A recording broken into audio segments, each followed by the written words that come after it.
Hi everyone! This video is going to be about long division and the process of long division. It corresponds with lesson 5.1. Before we show some examples of long division, let's just take a look at some of the parts of a division problem.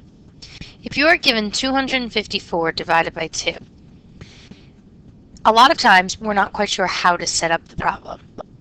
So below the question 254 divided by 2, you will see that we put 254 as our dividend because it's the number that's going to be broken up into two groups. And the number 2 is also called the divisor. It's the number that's dividing up 254. And then the answer to a division problem is called a quotient. So we have to remember that the divisor is going outside of the division symbol. And sometimes we make a very easy mistake of saying 2 divided by 254. But really the dividend goes inside that division symbol and the divisor goes on the outside. You can try to remember it as though 2 is going to be cutting up 254. So 2 is the divisor. Long division isn't that easy. It's sometimes tricky, particularly if you don't remember all the steps you need to take, and especially when the problems get longer and longer and longer. But there is one mnemonic, which you might have learned in elementary school, that will help you remember the steps. It's called DMSP. Or you could say, dead mice smell bad, and that stands for DMSP. And that is going to help us with this division problem. And I'm going to demonstrate it right now. So the D stands for divide. So we're going to take the divisor 2 and see, well, how many times does it go into 254? Well, let's see. It goes into 2 one time. So we just divided 2 divided by 2 and got 1. I'm going to check off that I did the division step. Then I do 1 times 2, which is 2, and that's my multiplication step. And I can check off each step. S stands for subtraction. So now we're going to do 2 minus 2, which is 0. Checked off, we subtracted.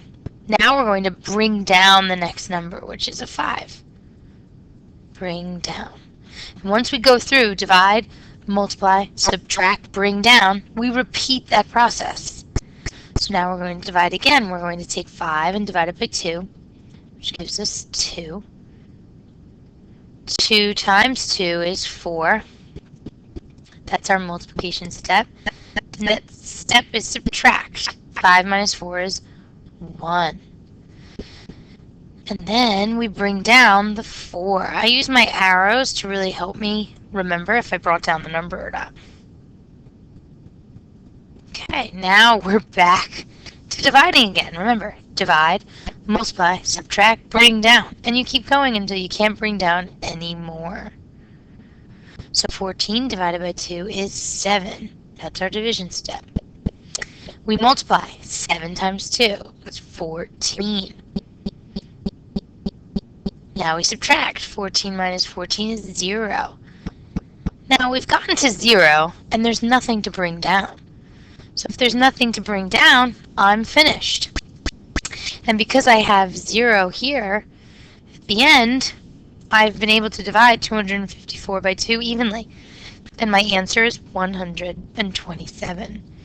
How do we check?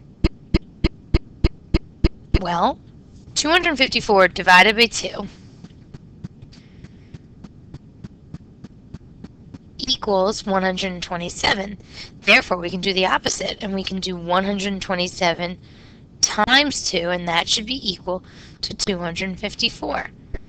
So 127 times 2, or double it. We have 14.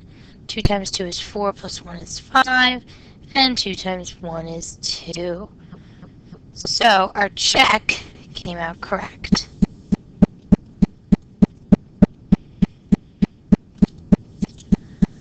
Okay, let's use these strategies with a real-world problem. 146 people were transported in vans that each carry 9 passengers. How many vans were needed? So when I look at this problem, I know the important information is 146 people. They were transported in vans that each carry 9 passengers. So how many vans were needed? So I know that I'm taking 146 people, then dividing it by the 9 cars. And then 9 passengers that fit in one car. And therefore I can find out, well, how many cars am I going to need if each car can carry 9? So I'm going to be finding how many groups of 9 are in 146 people. So what's our first step? We're going to divide. So we're going to take the divisor of 9. How many times can go into 1? None. Some people put a 0. Some people put an X. You've probably learned a variety of strategies in elementary school. But if it doesn't go into the first whole number, then we look at the first 2 digits, which is now 14. So 14 divided by 9 would be 1. So I divided. 9 multiplied 1 times 9, which is 9. Now I subtract, which is 5. And I bring down the 6. Okay. Now I go back again. I divide 56 divided by 9. So 56 divided by 9, well, I can count by 9s. See, 9, 18, 27, 36, 45, 54, 63. Oh, went too far. So I know it must be 1, 2, 3, 4, 5, 6 times at least. And then 6 times 9 is 54. So there's my multiplication step. Now I'm going to subtract, which is 2. And I'm going to bring down. Oh no, there's nothing to bring down. Well, this number 2, that's not actually 2 wholes. It's actually saying that we have 16 and 2 ninths. Or we could say we could convert 2 ninths into a decimal and have 16 point and figure out what the decimal is. Or you just take this remainder here. Sometimes in school you've learned to just say 16 remainder 2.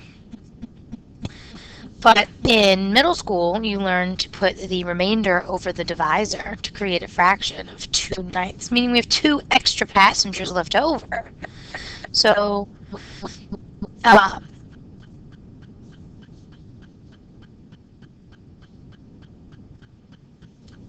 our answer of 16 and 2 ninths, so we would need 16 and a bit cars. So how could we answer this question? Do we just want to get 16 cars? We are going to need 16 full cars, and then we have a couple of people left over, so we're actually going to need 17 vans.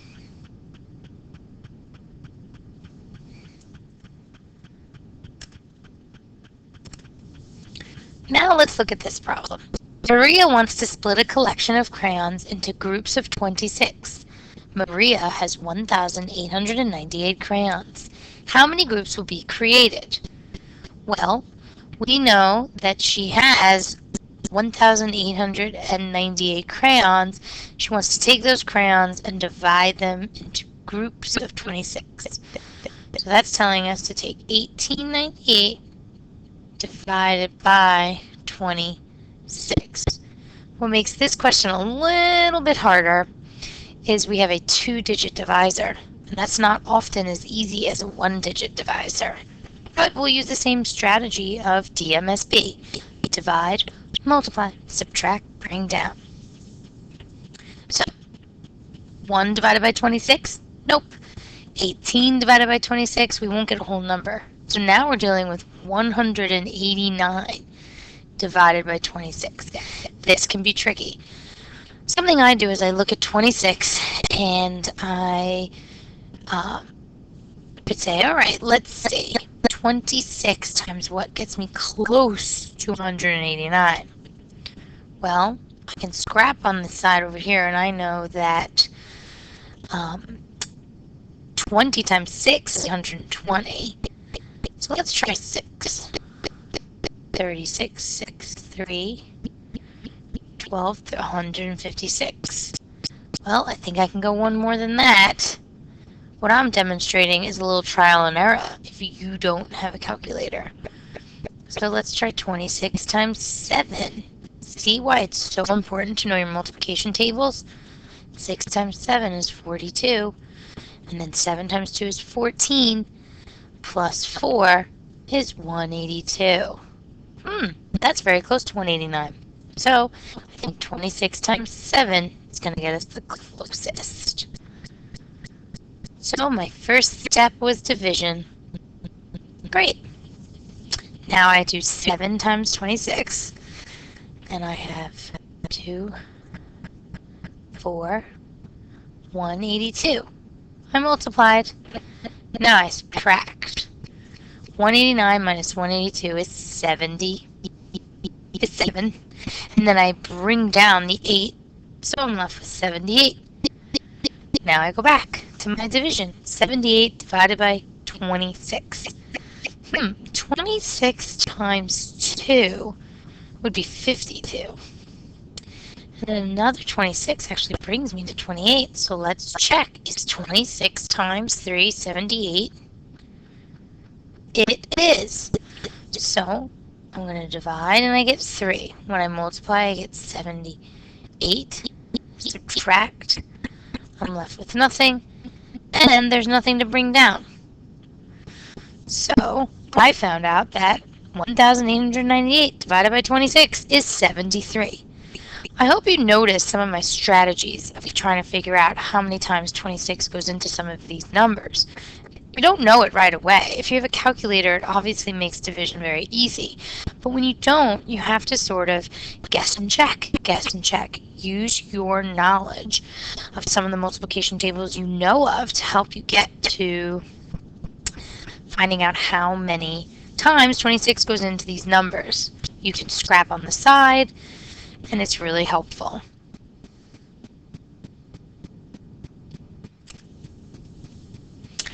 Here are some notes in regards to the strategy we were just using. DMSP. Divide, multiply, subtract, bring down. And you keep repeating until you have come to a 0, or you have nothing to bring down and you're left with a remainder. And now we've come to our independent practice.